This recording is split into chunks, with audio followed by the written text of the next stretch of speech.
Eu convidaria o Dr. Armando Della Torre para fazer parte da mesa. Dr. Armando Della Torre é licenciado em Línguas Clássicas e Filosofia pela Universidade de Comillas, Santander, Espanha. Licenciado em Teologia em Frankfurt, Alemanha. Doutor em Filosofia pela Universidade de Munique, Alemanha. Fez estudos de Psicologia e Educação na Universidade de Fordham, Nova York. Foi professor em várias universidades em diferentes países, como no Instituto Hampton de Virgínia, e ensinou Sociologia na Universidade de George Washington, em Washington. É diretor há 6 anos da Escola Superior de Ciências Sociais da Universidade Francisco Marroquín. É autor de vários artigos em revistas técnicas. Muchas gracias. Espero que me entiendan. Voy a hablar despacio. Además, en general, por la costumbre de las clases, no suelo leer, pero aquí lo voy a hacer para que sea menos difícil entender mi acento, y de antemano les agradezco su paciencia en oír algo abstracto en un idioma extranjero en su propio país. El tema lo tengo titulado como el desafío de la teología de la liberación. Un fantasma recorre América, el fantasma de la teología de la liberación. Esta paráfrasis del acerto inicial del Manifiesto Comunista de Carlos Marx y Federico Engels me viene a la mente al intentar enfrentarme al momento actual de la llamada teología de la liberación, que está sacudiendo la vida institucional y civil de América entera, como no lo había hecho en este hemisferio ningún otro movimiento intelectual desde la marea liberal de la segunda mitad del siglo XVIII y primera mitad del siglo XIX. Como en todo movimiento ideológico, no se dan una, sino varias versiones doctrinales del mensaje cristiano que se presentan todas bajo la etiqueta de teología de la liberación. Pero en su mayoría parecen tener en común una mezcla sin precedentes de un sólido pensamiento teológico contemporáneo por una parte, con métodos de análisis social e histórico de contenido más o menos marxista por la otra. En términos generales, se pueden identificar 3 corrientes principales de pensamiento alrededor del término de liberación, cristiano de liberación. El primero, elocuentemente presentado por el cardenal Pironio y el más cercano al punto de vista tradicional, hace una ecuación entre liberación y limpieza del alma del pecado. Este último, como lo vio San Pablo, la raíz de toda la miseria humana. Al extremo opuesto se podría situar a Hugo Assmann, que apenas disimula una militancia dialéctica marxista bajo términos religiosos solo en la superficie. Entre estas dos posiciones podríamos situar a los pensadores más originales e influyentes de la teología de la liberación, entre los cuales merece destacar los hermanos Leonardo y Clodoveo Boff, ambos sacerdotes franciscanos del Brasil, el padre Gustavo Gutiérrez del Perú y el padre José Luis II del Uruguay. En una breve discusión como esta, me ceñiré al trabajo de Gutiérrez, que con el título de Teología de la Liberación hizo su aparición en 1971 y a la tesis doctoral de Clodoveo Boff, que como teología e práctica, teología do político e suas mediações, fue publicado en 1978, por considerarlos a ambos los más representativos. Pero antes de tocar algunos de los puntos más controvertidos de esta corriente de opinión, permítaseme ofrecer algunas consideraciones preliminares sobre el conjunto de los parámetros que parecen haber servido de marco a un tal movimiento intelectual. Desde los comienzos de la evangelización de este continente a mediados del siglo XVI, América ha dependido de Europa e inclusive la América meridional de la América septentrional, particularmente en los últimos 50 años, para el desarrollo y vitalidad de su vida religiosa. Los misioneros ibéricos, por muy laboriosos y entusiastas en ganar almas para Dios, acarrearon consigo un cierto prejuicio eurocentrista, probablemente en sus circunstancias casi inevitable, que se reflejó en una cierta desconfianza hacia el autóctono de estas tierras y más tarde aún del criollo mismo en los asuntos del espíritu.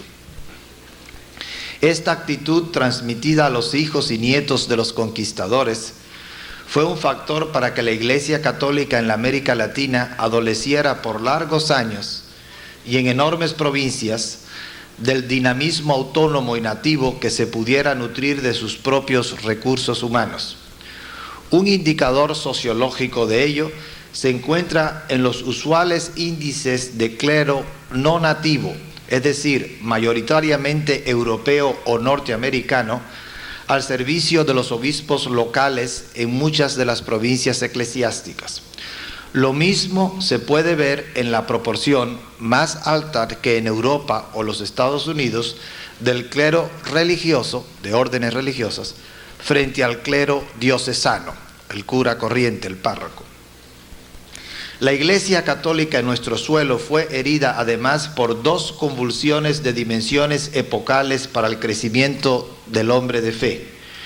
La una fue las expulsiones de los jesuitas de los dominios de España y Portugal en la segunda mitad del siglo XVIII, que le restó vigor a la educación en masa, tanto de los futuros dirigentes de la sociedad como de grandes segmentos de las poblaciones indígenas, como resultó obvio, por ejemplo, en el famoso caso de Paraguay. La segunda, más sutil y devastadora, tuvo lugar durante la primera mitad del siglo XIX, cuando la posición reaccionaria e integrista de los papas trasladó al continente americano el conflicto Iglesia-Estado originado en la Revolución Francesa.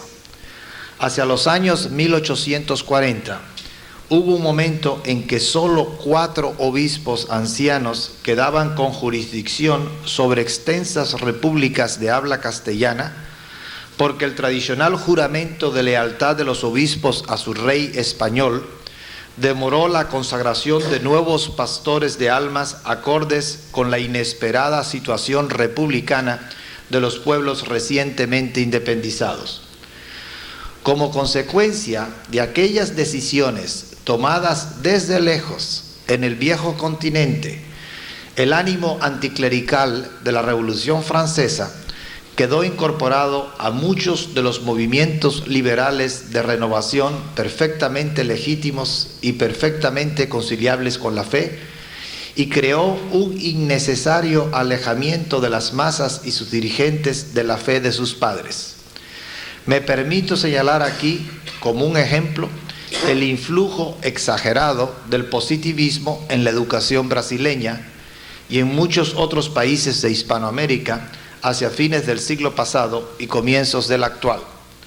En resumen, la herencia colonial incluyó logros magníficos de civilización y cultura, pero no ajenos al triunfalismo europeo característico de la época barroca, toda ella bajo el signo del antiprotestantismo militante del Concilio de Trento. También dejó atrás una tasa de madurez relativamente raquítica en la vida espiritual de nuestros pueblos, cuyo índice más constante se ha visto en la escasez de vocaciones sacerdotales y religiosas nativas. Esto en parte puede ayudarnos a entender el impacto que unos cuantos sacerdotes y religiosos latinoamericanos tienen en este momento en las grandes masas, solo nominalmente católicas, de nuestros pueblos, sobre todo entre los menos educados y más hambrientos de pan y de espíritu, como los que hoy se agrupan muy en especial aquí en Brasil, en las llamadas comunidades de base. Es ese un impacto paradójicamente clerical en una comunidad latinoamericana religiosamente exangüe y que por esa misma razón parece más proclive a traducir a acciones simplistamente violentas y aún subversivas un mensaje supuestamente teológico y que contradice en algunos puntos fundamentales los llamados del Evangelio. El cariz marcadamente político de la teología de la liberación tiene otro refuerzo social. La vida política en nuestros pueblos se ha acelerado desde la Segunda Guerra Mundial con el crecimiento desorbitado del sector público en todas nuestras repúblicas. La idea, de nuevo surgida en Europa y reformulada en inglés en los Estados Unidos desde la Gran Depresión de los años 30, de que el Estado, no los individuos, ha de ser el principal agente de cambio económico y social, ha legitimado las tendencias intervencionistas en el mercado y, por qué no decirlo, caudillistas de nuestros hombres públicos. Ejemplos: el general Perón, Getúlio Vargas o Fidel Castro. Pues a más botín, más implacable la lucha que lleva al poder. Ese estatismo interventor, que de nuevo es bien activo en el Brasil, sobre todo desde el gobierno del general Geisel, ha sido un caldo de cultivo para la emergencia de otra manera de interpretar nuestro subdesarrollo económico y social que se subsume en la llamada teoría de la dependencia, a la que han contribuido no pocos autores brasileños. Esa teoría que postula la inevitable existencia de un centro desarrollado, léase Europa, los Estados Unidos y Japón, y una periferia subdesarrollada, el tercer mundo del que la América ibérica y cristiana es parte relevante, corre paralela a otra marxista-leninista surgida a principios de este siglo y que los ideólogos seguidores de Lenin resumieran en el tan repetido lema del imperialismo, la última etapa del capitalismo. Para un hombre iluminado por la fe cristiana, aceptar esta visión de la teoría de la dependencia se convierte en un escándalo moral, en una extensión de la culpa personal a niveles macrosociales, en un pecado social. Eso es precisamente lo que acusa la teología de la liberación. Todavía hay otro punto de importancia que añadir. La Iglesia Católica ha sufrido en este último cuarto de siglo su crisis de conciencia más profunda desde la Reforma Protestante. En todos estos años ha multiplicado esfuerzos gigantescos por ayornarse, es decir, por ponerse al día, en un mundo más pequeño por las comunicaciones y radicalmente secular y pluralista. Esa fue la intención de Juan XXIII al convocar al Concilio Vaticano II en 1962. Los resultados por el momento han sido otros. El volver las espaldas al conservadurismo teológico de 5 siglos en el intento, nada fácil, de asimilar teológicamente las llamadas realidades terrestres, ha equivalido a abrir las compuertas de golpe y porrazo a los torrentes impetuosos de la revolución científica, la industrialización masiva, la urbanización global y el relativismo ético, que en múltiples formas y figuras han venido azotando por 3 siglos a la sociedad civil, fuera de los muros protectores, sosegados e íntimos de los claustros religiosos. Es decir, que se quiso digerir un proceso de modernización de 300 años en un par de décadas, y eso supuestamente a la luz de la fe. La traducción al vocabulario teológico de esa ansiosa revisión del mundo circundante moderno condujo a la formulación de los llamados signos de los tiempos, de los que desde antes del Vaticano II han hecho amplio uso teólogos y pensadores de toda la haya. A falta de métodos de análisis ortodoxamente aceptables, muchos en la América Latina se han vuelto hacia lo que suelen llamar las ciencias sociales, en especial una sociología estructuralista, una historia casi siempre revisionista y los postulados marxistas de los procesos económicos. Una alternativa de cariz liberal queda automáticamente excluida por cuanto su individualismo no encaja con la filosofía de la historia cuasi hegeliana que subyace sus lucubraciones. Los teólogos franceses y belgas de París y Lovaina, en especial, han provisto a sacerdotes y teólogos latinoamericanos de los instrumentos de hermenéutica teológica que complemente esos otros de las ciencias sociales. La mezcla ha resultado explosiva. Muchos pastores de almas, sometidos a las dudas y tentaciones de un entorno que ha dejado de ser integralmente cristiano, han creído encontrar un asidero para una fe tambaleante en la agitación social que los ubica como promotores del desarrollo humano a largo plazo hacia la construcción de una sociedad sin clases, esto es, sin injusticias y sin explotación del hombre por el hombre, en vez de situarse como mediadores tradicionales entre el cielo y la tierra y precursores de un reino definitivo de Dios cuyo lugar y cuya hora quedará solo al Padre, no a los hijos, determinar. Hay un profundo drama humano en todo esto, pues es un desafío de nuevo a las preguntas que ya muchos habíamos arrinconado sobre quiénes somos, de dónde venimos y a dónde vamos.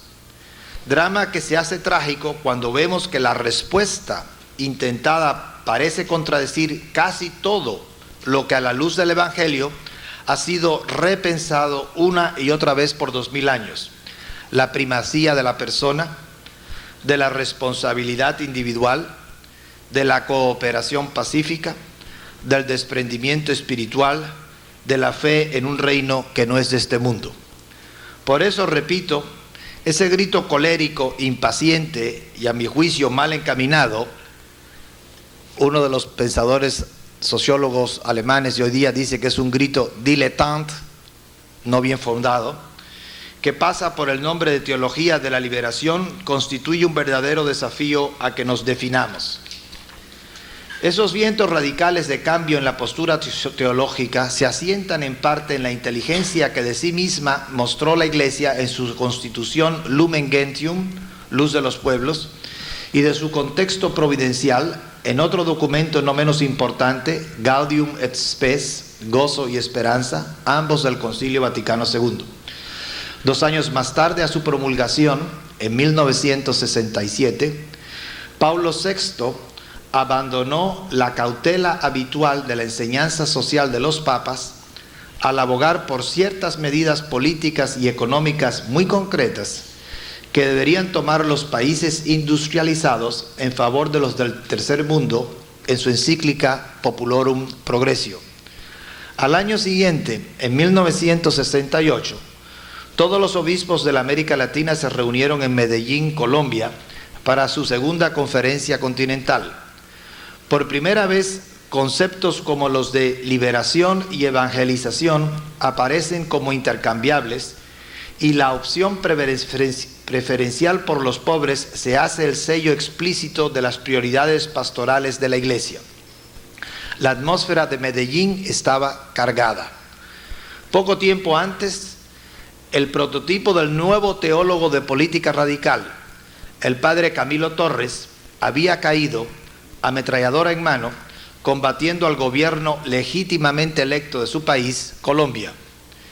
Ese mismo año, los militares se hicieron del poder en el vecino Perú por un golpe de fuerza e inmediatamente se lanzaron a un ambicioso programa confiscatorio de reforma agraria, así como de socialización de la industria, el crédito y el comercio exterior, con el entusiasta apoyo de algunos miembros del clero que más tarde serían identificados como teólogos de la liberación.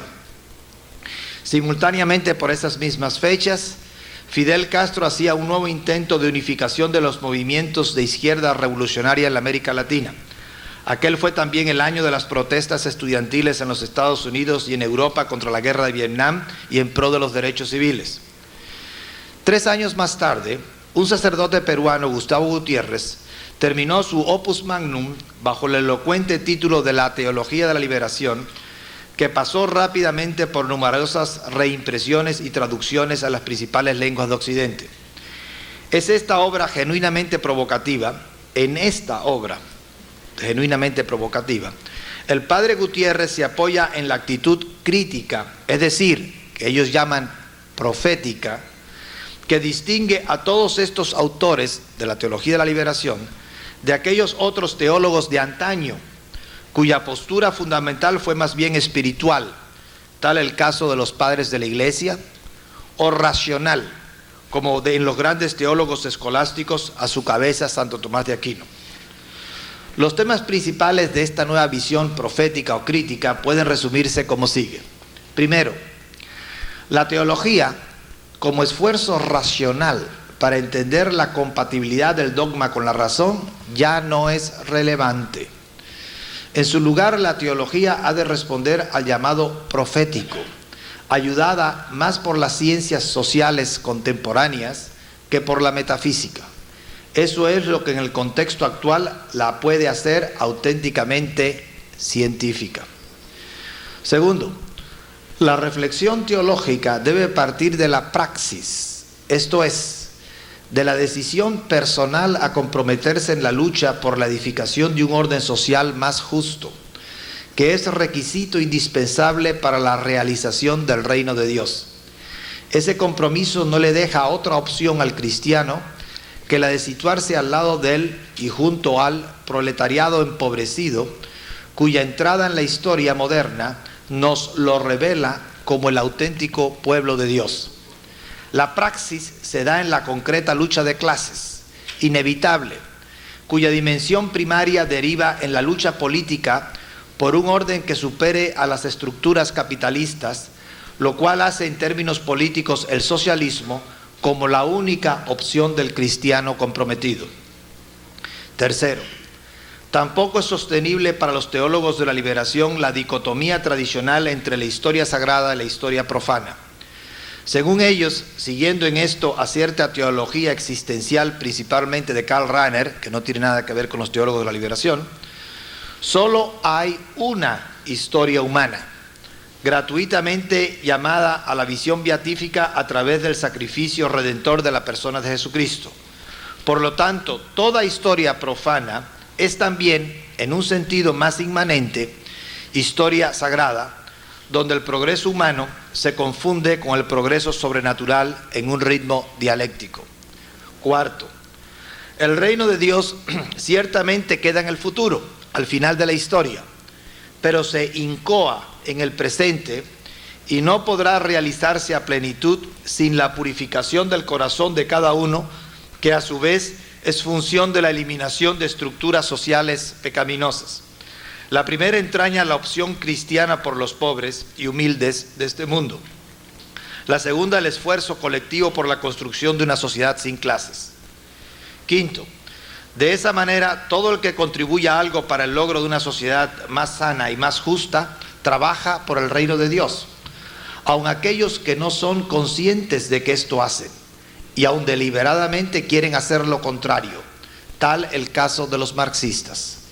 En este punto, los teólogos de la liberación van más allá de la famosa distinción de Jacques Maritain, que tampoco es un teólogo de la liberación, entre actuar en cristiano y actuar como cristiano. Aquí también ellos van más allá del papel que le asigna al cristiano laico la famosa obra pionera de Yves Congar, Jalones hacia una teología del laicado. Así se dan incipientes las semillas de las comunidades de base tan populares aquí en Brasil.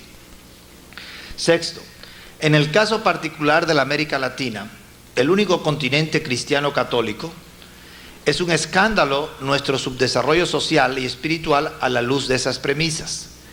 Esto se traduce, por tanto, para el creyente en un compromiso de lucha revolucionaria y subversiva contra las formas de explotación capitalista internacionales y nacionales. La Iglesia jerárquica también, por demasiado tiempo en complicidad silenciosa con los opresores, debe cambiar de rumbo y sumarse a esa lucha, porque en esta lucha universal la Iglesia no puede ser neutral. Séptimo, la razón principal para nuestro subdesarrollo es la que nos ofrece la teoría de la dependencia.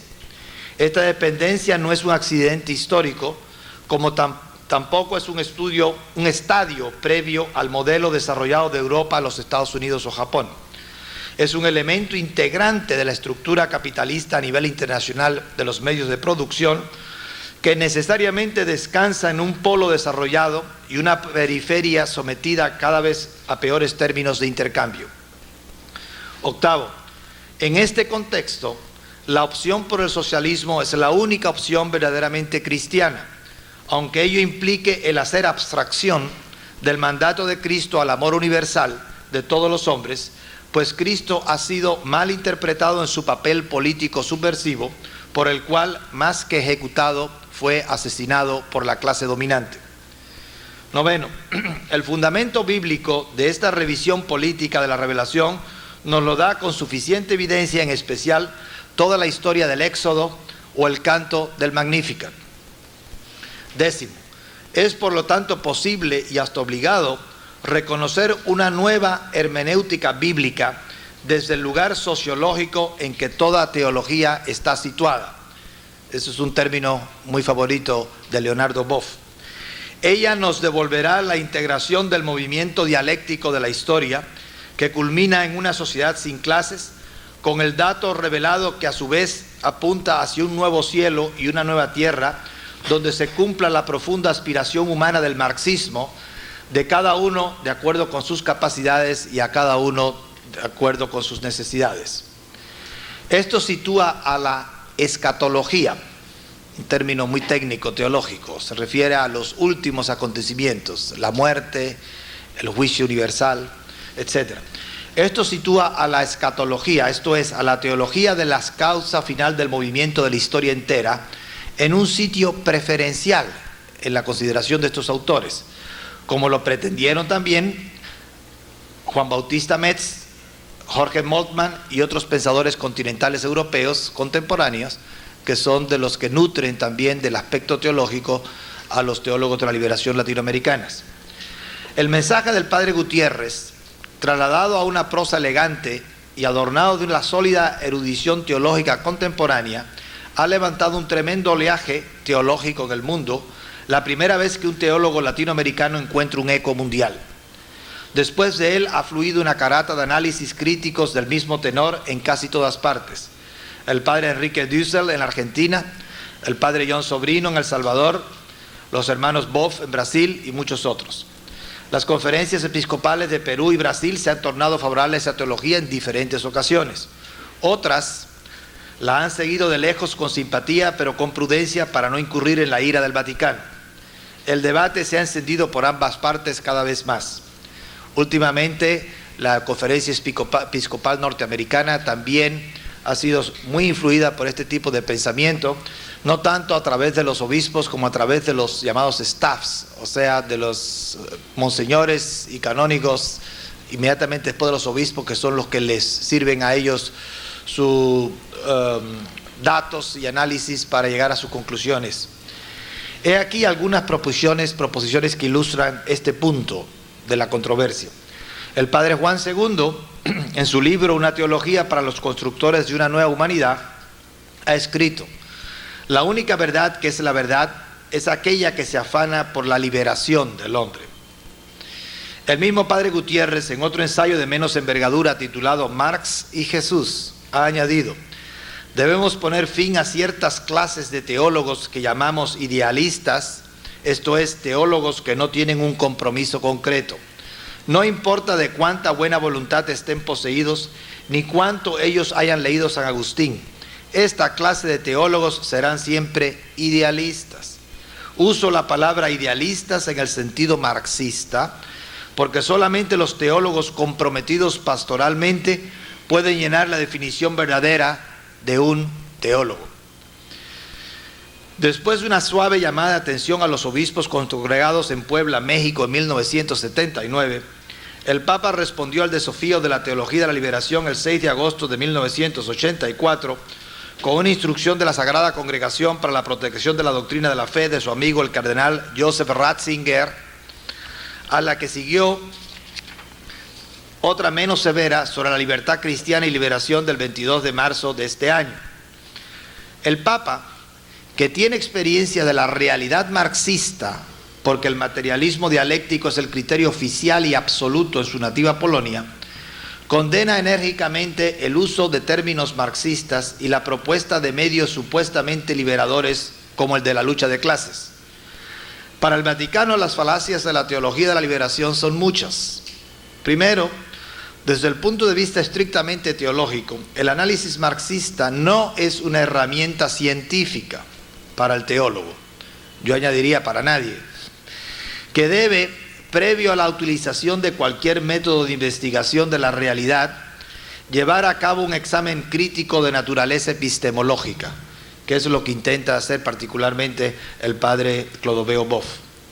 Segundo, el marxismo es una concepción totalizante del mundo, irreconciliable con el personalismo típico de la revelación cristiana.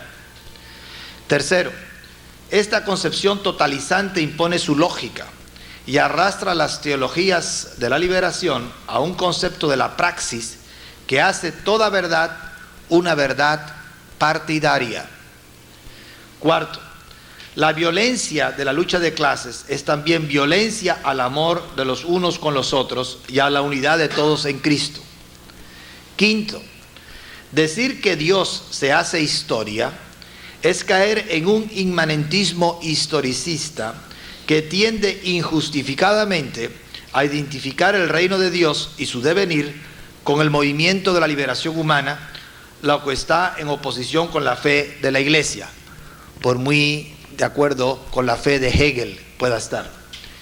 Sexto, esto entraña además que las virtudes teologales de la fe, la esperanza y la caridad reciban un nuevo contenido como fidelidad a la historia en vez de fe, confianza en el futuro en vez de esperanza y opción por los pobres en vez de caridad, que en realidad les niegan a las virtudes teologales toda sustancia teológica. Séptimo, la politización de las afirmaciones de la fe y de los juicios teológicos lleva a la aceptación, por ejemplo, de que un hombre, en virtud de su pertenencia objetiva al mundo de los llamados ricos, es ante todo un enemigo de clase que hay que combatir. Y algunos de ellos, pues inclusive llegan a afirmar que no tienen por qué ir juntos a la mesa de la comunión los hombres de clases diferentes y opuestas. Octavo, todo eso lleva a un clasismo intolerable dentro de la Iglesia, como se da en el caso de Nicaragua hoy día, y a una negación de su estructura sacramental y jerárquica. Noveno, la nueva hermenéutica de los teólogos de la liberación conduce a una relectura esencialmente política de la Escritura y a una selectividad parcial y mendaz en la selección de los textos sacros, desconociendo la radical novedad del Nuevo Testamento integral, que es la liberación del pecado, la fuente desde la Escritura de todos los males. Décimo, también entraña el rechazo de la tradición como fuente de la fe y una distinción inadmisible y ya superada teológicamente hoy día entre el Jesús de la historia y el Jesús de la fe. Ahora, eso es desde el punto de vista teológico. Me consta que la mayoría de ustedes no tienen tanto interés en ese aspecto teológico. El otro componente de la teología de la liberación, que es el aspecto económico y social implicado en los métodos de las llamadas ciencias sociales por ellos, es el más vulnerable el más frágil, pero lo voy a dejar para la charla de mañana. En términos económicos y políticos, la teología de la liberación adolece de todas las debilidades de los componentes que presume recoger de las llamadas ciencias sociales, en especial la teoría de la dependencia, que científicamente es muy debatible, que ignora por completo el caso, por ejemplo, de los países recientemente desarrollados de la cuenca del Pacífico. Los teólogos de la liberación no parecen ni siquiera haberse enterado de cómo se han logrado los milagros económicos de Corea del Sur, o de Hong Kong, o de Taiwán, o de Singapur, por decir unos casos. Esta teoría ha sido un pretexto bienvenido, donde quiera, para los pocos educados agitadores de la izquierda, que atacan las fuentes de capital internacional y las transferencias de tecnología que tanto necesitamos en la América Latina. Desde la perspectiva de la teología de la liberación, los burgueses de cada uno de los países del tercer mundo son enclaves, núcleos coloniales de la burguesía a nivel global del centro, Europa, Japón y Estados Unidos. Por tanto, en ese sentido, los que estamos aquí presentes seríamos igualmente el primer enemigo a combatir.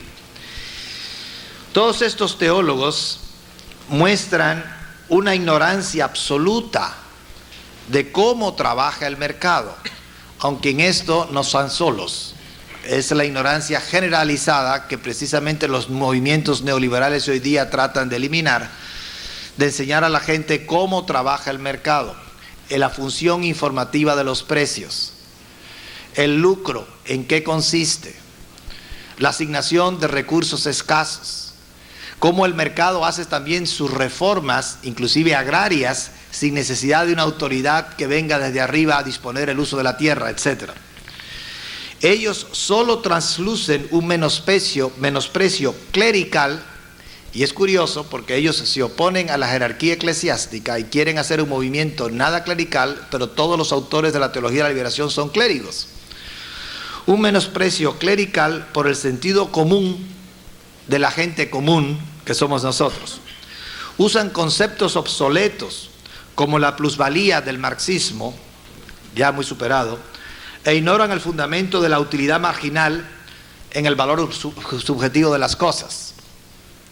Peor aún, ellos proyectan en la comunidad en general sus propios prejuicios y malentendidos acerca de la institución de la propiedad privada y de la asignación de recursos escasos, por lo que dañan irreversiblemente a los más indefensos de todos, a sus propios seguidores campesinos y obreros. Jamás han parecido entender el lucro y su función en la producción, tampoco su legitimidad ética. En una conferencia ulterior trataré de presentar la visión realista de una sociedad de hombres libres dentro de un Estado de Derecho, que es lo que me tocará mañana. Entre tanto, solo me queda aquí concluir que la desorientación gigantesca sembrada por la teología de la liberación a todo lo largo y ancho de nuestro continente ya ha cosechado una abundantísima cuota de sufrimiento, retroceso y angustia, en confirmación del viejo adagio de que de buenas intenciones está empedrado el camino del infierno. Tales los casos de Nicaragua y El Salvador muy en especial. Únicamente una toma de posición bien informada y resuelta al desafío de esa teología de la liberación por parte nuestra, los latinoamericanos, puede revertir esta marea peligrosa.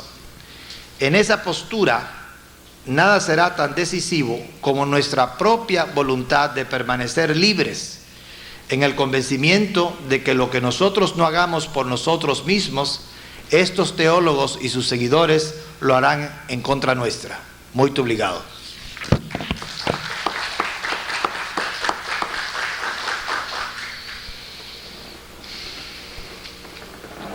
Vamos passar para a parte das perguntas. Aqueles que gostariam de fazer alguma pergunta.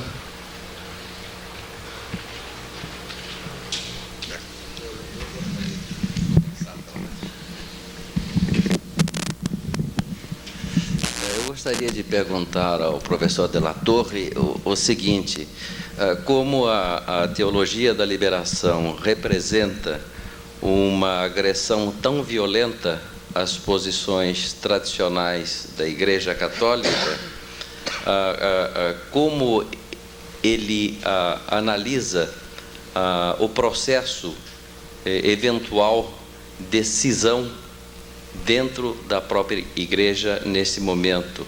E, em segundo lugar, como ele visualiza o desenvolvimento do processo no futuro, desse processo eventual de cisão. Obrigado.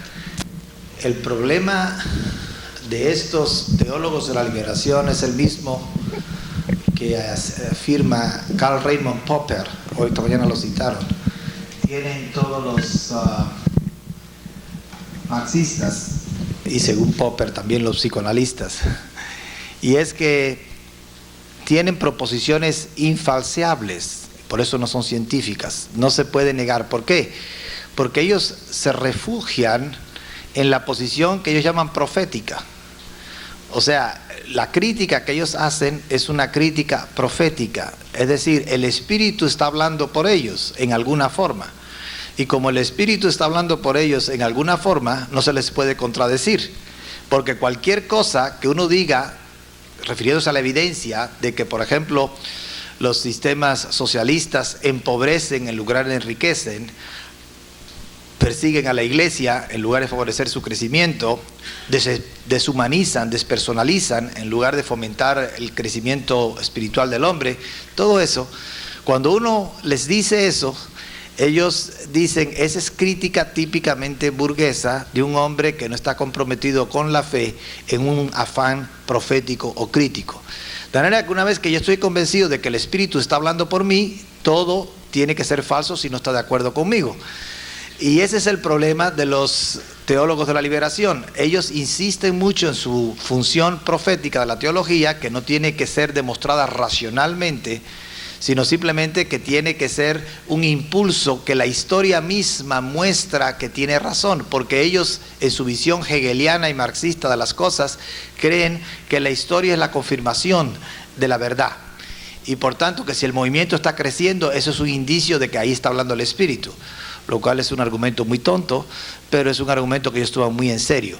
Ahora, ellos han encontrado en la persona del Papa un freno. El Papa actual es un hombre mucho más decidido que Paulo VI, es un hombre más conocedor también de la realidad marxista que Paulo VI, que era italiano y no la vivió, aunque el Papa actual no conoce tampoco cómo trabaja el mercado, tiene sus pequeñas lagunas o no tan pequeñas, las irá superando otros papas cuando vengan después.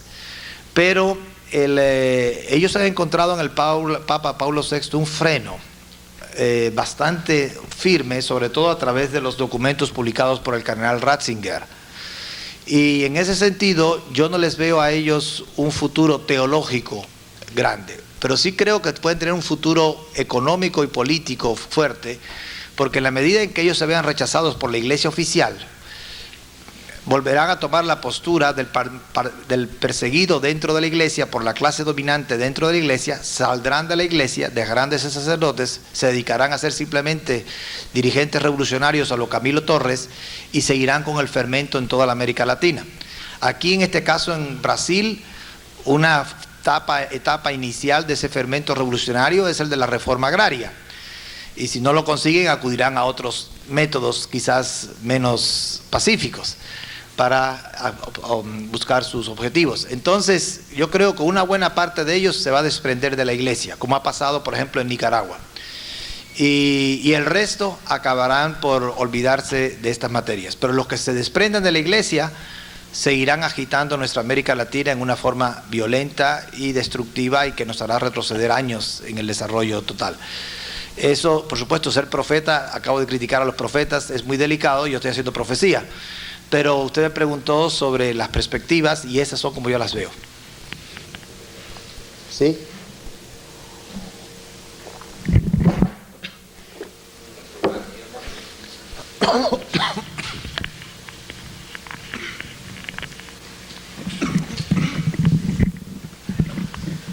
Eu queria, professor de la Torre, fazer algumas observações e depois os seus comentários.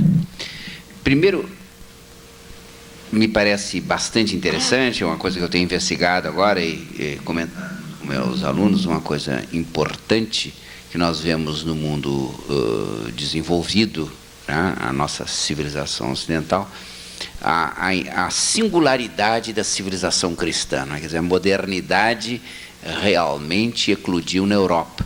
Uma coisa muito singular, que nós sabemos, por exemplo, na civilização chinesa houve indícios, né? Indícios da imprensa e de outros aspectos científicos. E a mesma coisa houve muito anteriores, né, na civilização egípcia, mas de todas as grandes civilizações agrícolas, né, que surgiram no mundo depois da Revolução Neolítica, realmente houve uma singularidade da civilização cristã latina, né, inclusive separada da bizantina, que ali eclodiu o processo da modernidade, e que foi seguido por um processo de dessacralização, né? Para mim, o símbolo típico, né, é a famosa Münster de Zurique, né? É um monumento, né, vazio, né? Interessante quando a gente se imagina que houve lá debates violentos, né? E hoje é uma praça, né, uma coisa... E então, agora é curioso, né? Estando na Inglaterra, um dos brasileiros que mais repercussão teve foi, né, Leonardo Boff, que vinha a minha Roma. Então a BBC deu alguns minutos, o que é uma coisa importante, né? Então há uma coisa curiosa aí, que nós sabemos que depois de um certo período a religião se torna uma coisa mais particular, não é? São de grupos particulares que, assim, até de certo modo, compensam a frieza, a rigidez, a burocracia da vida moderna com a vida cultural. Para nós ainda a religião está no centro do debate, e me parece que na América Central ela está mais no centro, né? No coração, inclusive, do que se chamaria nacionalidade, né? Afirmação de nação, etc. De maneira que nós aqui no Brasil acho que olhamos com mais ceticismo, não sei se erradamente, né? Embora nós somos aqui os exportadores hoje, né? Então essa é uma primeira observação que eu queria o seu comentário, né? Por outro lado, na própria universidade onde eu leciono filosofia social, então eu tenho um diálogo amigável, mas combativo contra, né, o curso teológico em que todas essas ideias se concebem. Mas eu acho que até com certo êxito, porque pela primeira vez estão ouvindo. Mas aí é que eu estou dizendo, uma coisa que um amigo meu, economista americano, de origem porto-riquenha, me falou, que o mais fraco, talvez, na teologia da libertação sejam as ciências sociais, a total ignorância dos fatos sociais, dos mecanismos sociais, aliás, até a recusa de estudar os fatos sociais como fatos, né? Imaginando que eles até agora foram estudados justamente tornando as pessoas objeto, né? Então aquela velha atitude marxista que, se eu não olho a realidade social com patos, né, eu estou sendo enganado. E isso me dá a impressão de quase um desespero no sentido de salvar a igreja, de não cairmos na secularização típica, né, da Münster de Zurique. Então dá a impressão de um ato desesperado, né, de dar conteúdo à sua vida. Então eu não posso permitir que o comportamento humano seja... Agora, eu tenho a impressão que isso, de certo modo, vai passar, mas eu não sei se depois não será a coisa que vai acontecer na África. Então, é nesse sentido, nem sei se fui claro, eu acho que eu falei, toquei vários pontos. Eu estou de acordo com você. El punto ahí que se debate es el tema de la secularización o desacralización de la sociedad, que se discute mucho en Europa y en Estados Unidos bajo otras perspectivas. Para los teólogos de la liberación que yo he leído, no los he leído todos, el problema de la secularización se presenta diferente en Europa o los Estados Unidos o la América Latina. En el caso de Europa, lo que más interesa al teólogo europeo es la tecnología y la ciencia.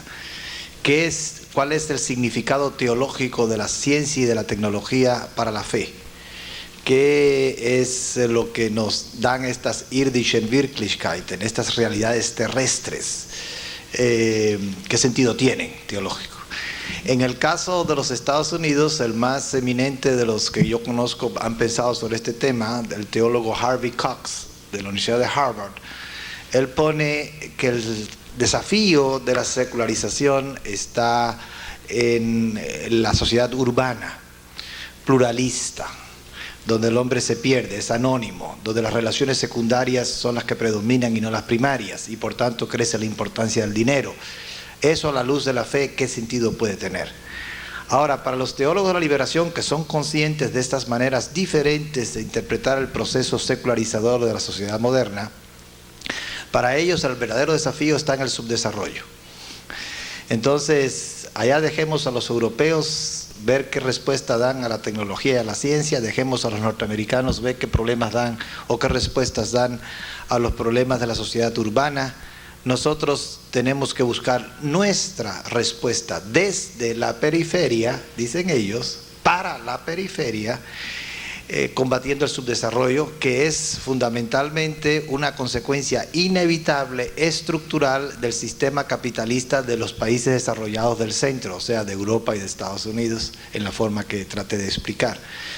Entonces, yo concuerdo con usted en que esa es una actitud desesperada, porque realmente si esa es la forma en que van a salvar al mundo cristiano latinoamericano de la secularización, el remedio es peor que la enfermedad. Es como querer eliminar un catarro cortándole la cabeza a uno. Por tanto, yo sí creo que es desesperado. Ellos no lo ven como desesperado, ellos lo ven proféticamente como el pequeño resto, como la semilla que va a crecer, como el ejemplo que va a ser este continente, que es el único cristiano en el mundo, al resto de los demás, diciendo: nosotros tenemos un desarrollo, o llegamos a un desarrollo como el de Europa, como el de Estados Unidos, como el de Japón, sin las estructuras capitalistas ni los estadios de explotación de esos países. O sea, una respuesta nueva. Pero en realidad todo eso es utópico y todo eso es completamente irreal, y muestra esa profunda ignorancia de los mecanismos sociales que ellos adoptan naivamente, o sea, ingenuamente, de los analistas marxistas, que a su vez tienen mucho de utopía, de fe y poco de hechos.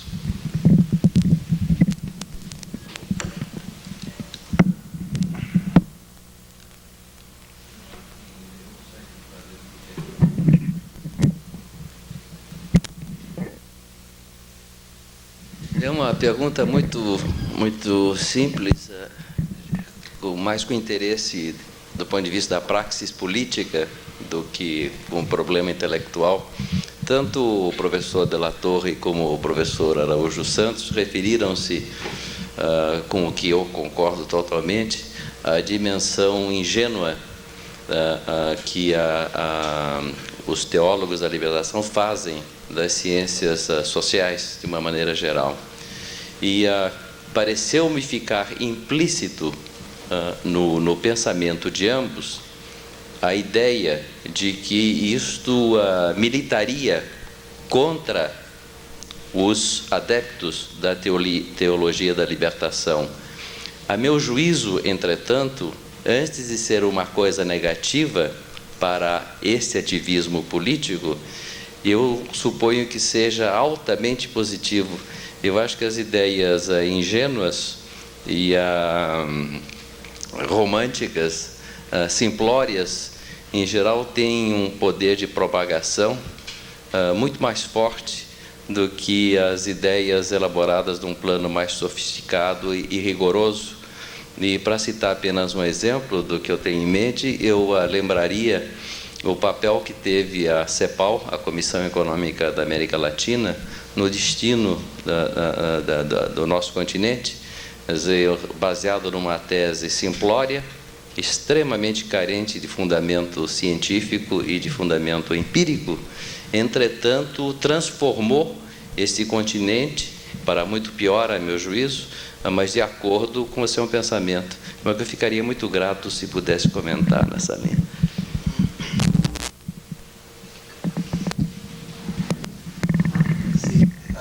Don Álvaro Arzogada, y pues tengo que tener cuidado con lo que digo, pero probablemente Raúl Prebisch es uno de los santos padres de la teología de la liberación sin él saberlo.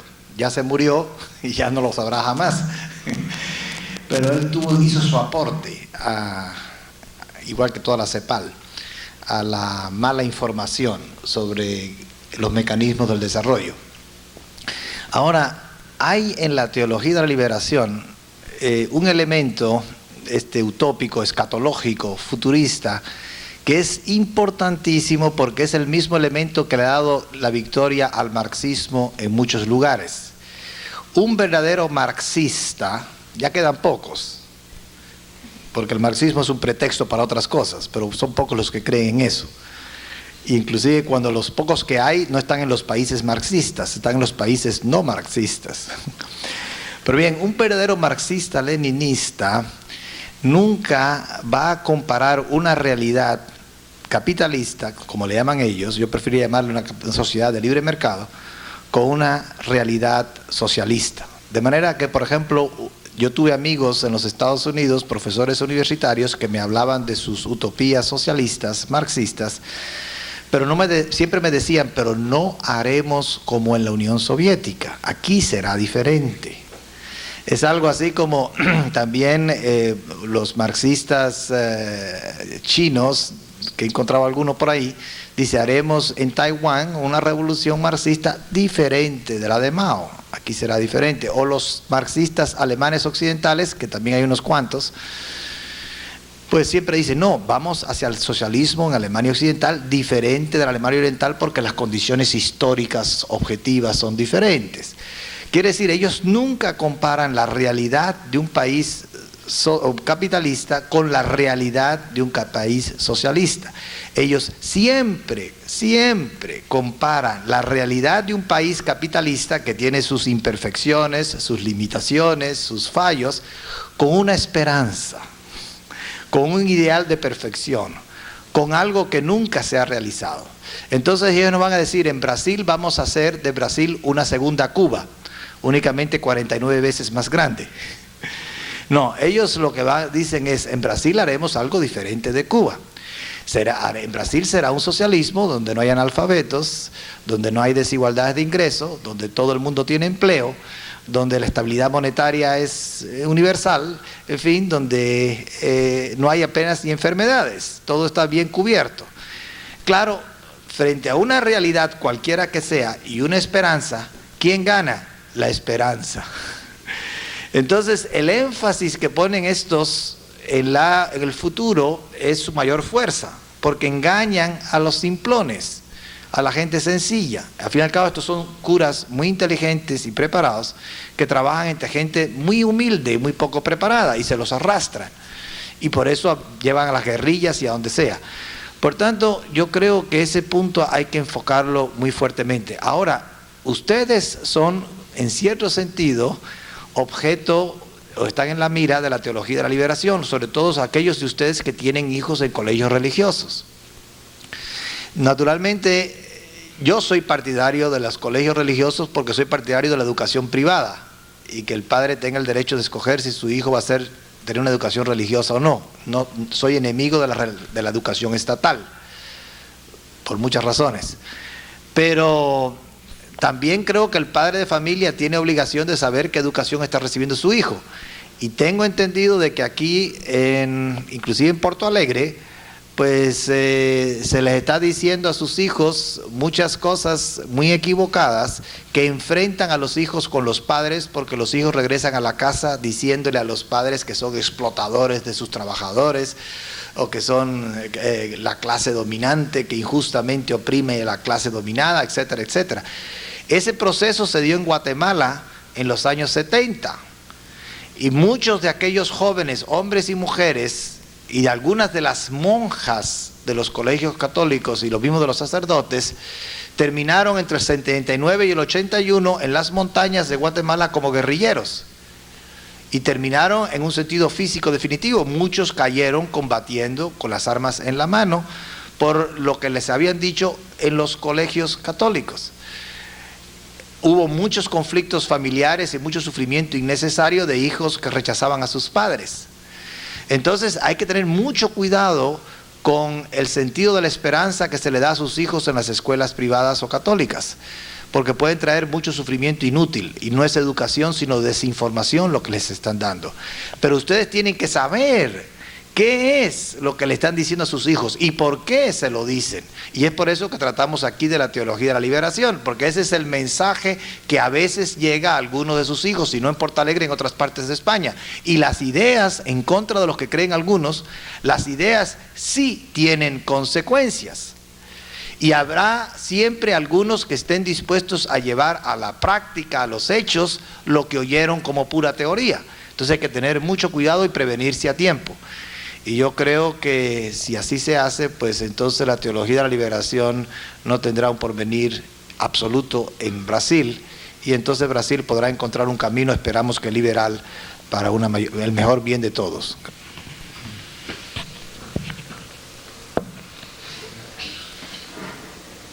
Uma outra pergunta? Aqui, Garcia.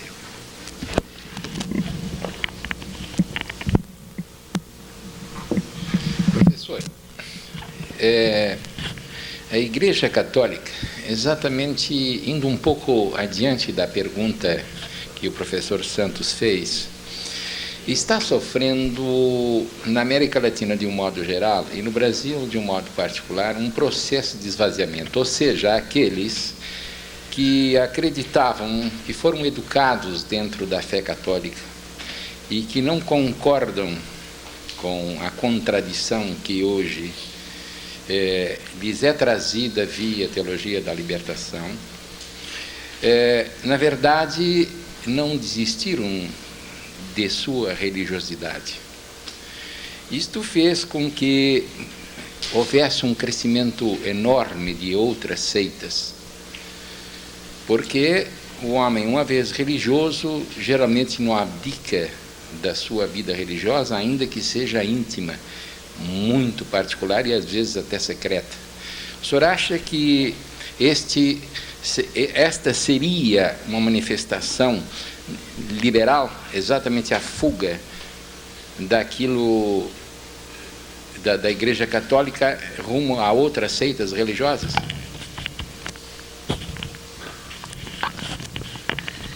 Yo no sé si es una manifestación liberal, porque puede ser que uno se fugue de la Iglesia Católica para caer en un fanatismo peor. Pero sí hay algo que un liberal diría es típico de un mercado libre. Si el consumidor, que es el fiel en la iglesia, no recibe el alimento espiritual que él espera recibir de ella, lo va a buscar en otra iglesia. Y en ese sentido la libertad de mercado hace que la Iglesia Católica haya perdido fuerza, precisamente porque hay alternativas u opciones en otras iglesias donde la gente cree recibir el apoyo emocional y espiritual que ya hoy día no percibe en la Iglesia Católica por el activismo político de ciertos sacerdotes y de ciertas monjas. Y yo creo que eso es sano. Mi profecía, y de nuevo estoy en terreno muy peligroso, es que todo este sufrimiento y desorientación va a hacer madurar a la Iglesia Católica en Brasil y en todas partes. De aquí a 10 o 15 o 20 años, al ver que un 20%, un 25% de la población católica se ha hecho de las sectas, no les quedará más remedio que hacerse un examen crítico, que de qué están haciendo ellos mal, pues se van a quedar las iglesias vacías. Y eso les va a hacer entonces estudiar, crecer en la realidad del mundo y poder dar, si no a nosotros, a nuestros hijos, una respuesta cristiana para los que lo quieran, que hoy día muy poco recibimos de ellos.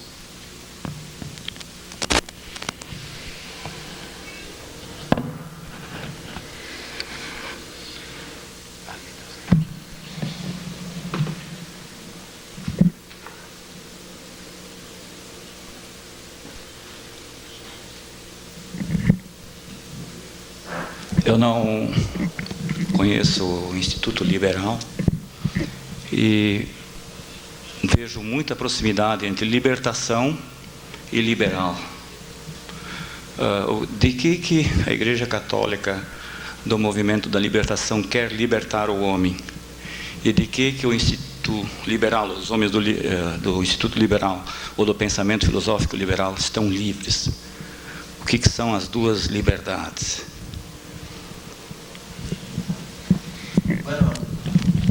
cuando hablamos de libertad, aunque eso lo pienso tratar un poco más en detalle mañana, queremos decir libertad de un hombre frente a otro hombre. O sea, la libertad del abuso de poder por parte de otro hombre, la libertad de no ser coaccionado por otro hombre.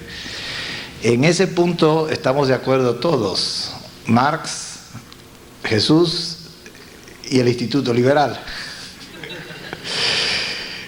Nadie quiere eso.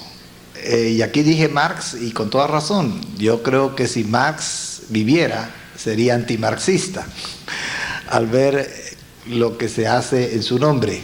Porque Marx era un liberal, por lo menos clásico, hasta 1843, se hizo marxista en el sentido término del 43 al 48, pero siempre siguió con ese impulso de querer en último término la libertad, de tal manera que para él, en la sociedad sin clases, al final de la historia, el hombre sería por fin verdaderamente libre, o como dicen ellos, no alienado. Entonces todos queremos la libertad frente al abuso del poder. Ahora, ahí es donde estamos todos de acuerdo. Los medios para llegar ahí diferimos.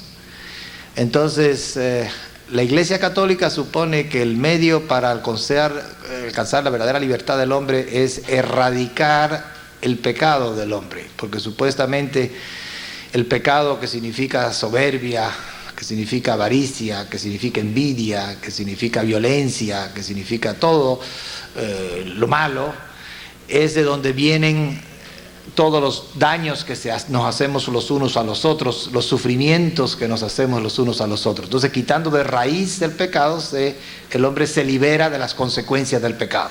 Natureza carnal do homem, assim, dentro do pensamento bíblico, né? Sí. Natureza carnal en relación a espiritual. Así es. Ahora, eso es lo de la Iglesia Católica, la oficial, diríamos. Nosotros, los liberales, suponemos que si se deja al mercado libre, todo mercado, porque creemos que el mercado no es solo mercado de zapatos o de vestidos o de comida, el mercado, hay un mercado de la cultura, hay un mercado de la religión, hay un mercado del arte. Todo mercado, si se libera, a su vez lo que se está haciendo es liberando al hombre. En la medida en que al hombre se le quiten constreñimientos, controles, regulaciones, en la medida en que el hombre es libre para crear, inventar, innovar, servir a los demás buscando sus propios intereses, en esa medida que el hombre es más libre, todos nos beneficiamos. Por el principio de la división del trabajo, todos ganamos. Ahora, la visión de los teólogos de la liberación es otra. La liberación consiste en liberar al hombre de estructuras sociales injustas que ellos identifican muy ingenuamente con las estructuras que ellos llaman, usando un término que es puro de Marx, capitalistas, porque el capitalismo es un término acuñado por Marx. Entonces ellos dicen, si libramos al hombre de esas estructuras, el hombre espontáneamente, inevitablemente, automáticamente será libre. Y si usted quiere saber en qué forma va a ser libre, pues libre como lo presentan también los marxistas. Supuestamente los marxistas, por supuesto de dientes para afuera, dicen que sus sociedades son más libres. La prensa marxista es libre porque ya no pertenece a un dueño privado. El Estado es del pueblo. No hay huelgas, porque cómo va el trabajador a hacer huelga contra su propia empresa y él es el dueño de todas las empresas, etcétera, etcétera. Entonces, el hombre es muy libre y al mismo tiempo es muy igual, porque en esa visión evangélica casi de Marx, de cada uno según su capacidad, a cada uno según su necesidad, todos seremos iguales. Entonces es una libertad en la igualdad que nunca se ha dado, pero que ellos creen que pueden conseguir combatiendo violenta, revolucionariamente esta estructura capitalista que ellos identifican como el mayor obstáculo para la libertad del hombre. Si pudiéramos, en último análisis, poner el dedo en el punto sensible de lo que nos impide ser libres, Para la iglesia tradicional es el pecado original. Para el marxismo es la introducción de la propiedad privada en los medios de producción. Y para los teólogos de la liberación, el pecado original es la introducción de la propiedad privada en los medios de producción. Entonces eliminemos ese pecado original y seremos todos como ángeles e iguales. Aunque la práctica lo que nos ha dicho es que todos somos iguales en el cementerio. Sim, eu acho que é muito importante essa última parte. Eu acho que o posicionamento cristão nosso está fraquejando diante dessa arremetida desse pensamento marxista numa roupagem clerical, porque o pensamento cristão do mundo ocidental está oco realmente.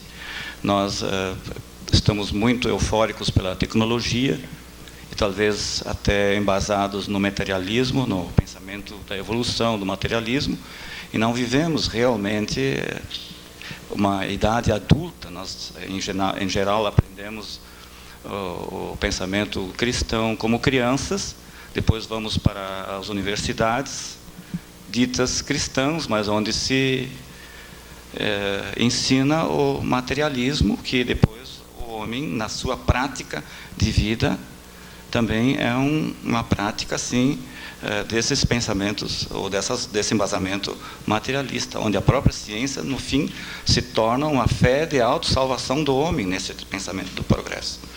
Embora, em relação a Marx, aqui, o que não se contesta é a propriedade, o dinheiro, mas o homem que faz o dinheiro, que ele, no fim, torna uma vítima, entra nesse campo de força desse dinheiro, ele se torna o objetivo de vida dele. E isto mostra que o homem realmente não está alicerçado na rocha, numa fé viva em Deus, num relacionamento pessoal. Então, realmente, se nós quisermos dar uma muralha de proteção contra todas essas ideias destruidoras, nós temos que realmente nos examinar criticamente quanto às nossas bases espirituais. Se essas propostas econômicas que o homem moderno, evoluído coloca, se eles realmente são suficientemente amplas para satisfazer a toda dimensão do homem, que não é só física, corporal, mas também espiritual. Muito obrigado. Quería nada más que hacer una pequeña reflexión a eso último. Marx fue el que dijo que el capitalismo había resuelto el problema de la producción, pero lo que no había resuelto el capitalismo era el problema de la distribución. También en eso se equivocó. Pero de todas maneras, la acusación que se hace contra el sistema de libre empresa no suele ser ya hoy desde el punto de vista de la eficiencia en la producción, porque todos, hasta los socialistas, reconocen que el sistema de libre empresa es más productivo, es más eficiente en la asignación de recursos escasos que un sistema de economía dirigida. Eso pasa, se acepta. Pero ellos dicen, sí, pero por encima de la eficiencia en la producción está la vida moral, la justicia, sobre todo la justicia distributiva. Entonces al sistema de libre empresa o de libre mercado se le ataca no sobre bases técnicas económicas, sino sobre bases éticas. Y ahí donde creo yo que los buenos cristianos pueden tener un aporte en reconocer o estudiar y aprender que el sistema del libre mercado es el más ético. Realmente es el único que puede ser ético, porque en la medida en que el hombre es libre para contractar, para cambiar, para vender, para trabajar en lo que quiera, en esa medida es responsable éticamente de sus decisiones. En la medida en que el hombre no es libre porque el Estado decide por él, en ese momento, esa medida deja de ser responsable y por tanto deja de tener posibilidades de una vida ética. Y yo creo que lo que pasa es que muchos cristianos, y no solamente cristianos, pero en fin, muchos hombres de preocupación espiritual y religiosa no entienden la ética fundamentalmente del lucro, del ganar, del tener dividendos, utilidades, etcétera, porque identifican eso como una apropiación injusta de lo que otro ha trabajado y producido, que es el pensamiento de Marx, y eso es una gran equivocación. Y yo me permitiría sugerir que para un nuevo foro como este, en otra ocasión, en el futuro, un tema exclusivo pudiera ser la ética de hacer dinero.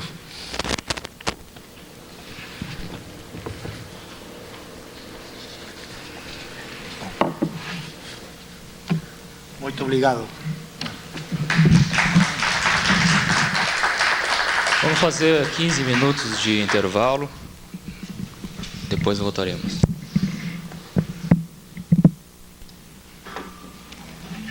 15 minutos.